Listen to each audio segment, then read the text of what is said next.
అని అందులో డైలాగ్స్ కూడా చాలా జాగ్రత్త పడారు. మరి ఎక్కువగా హెవీగా ఉండకూడదని చెప్పి చాలా చక్కగా డైలాగ్స్ రావడం జరిగింది. ఇప్పుడు మీ ఊరికి వచ్చా, మీ ఇంటికి వచ్చా, మీ నటింటికి వచ్చా అని ఒక డైలాగ్ ఉంది. ఆ డైలాగ్ చాలా ఇంటెన్స్ ఉండాలి, చాలా ఎమోషన్తో చెప్పే విధంగా ఉండాలి. ఆ డైలాగ్స్ రాయటం కూడా ఆ విధంగానే ఉండాలి. దానికి వి గోపాల్ గారు, ఆ రైటర్స్, అప్పుడు పచ్చూరు బ్రదర్స్ గారు, వీళ్ళందరూ చాలా జాగ్రత్త పడి చాలా చక్కగా చేసుకోవడం జరిగింది.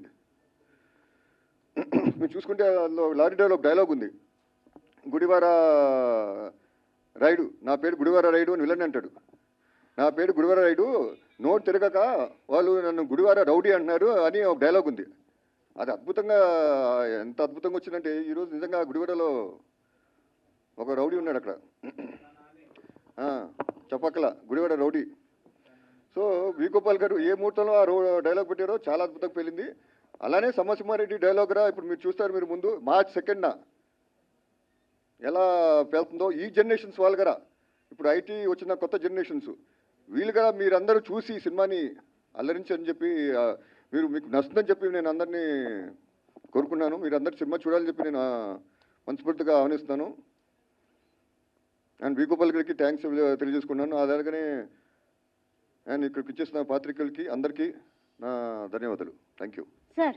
ఒక్క మాట, ముఖ్యంగా నందమూరి ఫ్యాన్స్కి అందరికీ ధన్యవాదాలు సార్. ఒక్క మాట, సమరసింహారెడ్డి మూవీ ఇప్పటికి మీరు ఎన్నిసార్లు చూస్తుంటారు? 13 times 14 times చూస్తుంటాను. సో అగైన్ మీరు ఇప్పుడు ట్రైలర్ చూసారు కదా, ట్రైలర్ చూసిన అద్దరిపోయింది బాక్స్. అందులో ఒక ఫ్యాన్స్ అందరికి ఇష్టపడే ఒక డైలాగ్ అయితే చెప్పారు. సో ఆ డైలాగ్ మీ నోటి నుండి వినాలని ఏం చేయాలి చెప్పండి, మీరు చెప్పాలి సార్. నందమూరి ఫ్యామిలీ నుంచి ఎవరైనా చెప్తే వినాలి మా ఆశ. ఫస్ట్ మీరే చెప్పాలి. మీ ఊరికి వచ్చా, మీ ఇంటికి వచ్చా, మీ నటింటికి వచ్చా, తర్వాత ఏంటి? అరే వీరరాఘవరెడ్డి, మీ ఊరికి వచ్చా, మీ ఊరికి వచ్చా, మీ ఇంటికి వచ్చా, మీ నటింటికి వచ్చా, కూడా చూపించండి. ఏది మేనేజర్ చూపించండి సార్. ఎక్స్ప్రెషన్స్ ఉంటేనే బాగుంటుంది సార్. ఒక్కసారి చూపించండి. అదే అరే వీరరాఘవరెడ్డి, మీ ఊరికి వచ్చా, మీ ఇంటికి వచ్చా, మీ నటింటికి వచ్చా, అంతే. నీ మూతి మీద వెలిసింది, నీ మూతి మీద మీసం ఉంటే, మొలిచిన మీసం అయితే, మొలిచింది మీసం అయితే, మొలిచిన మీసం అయితే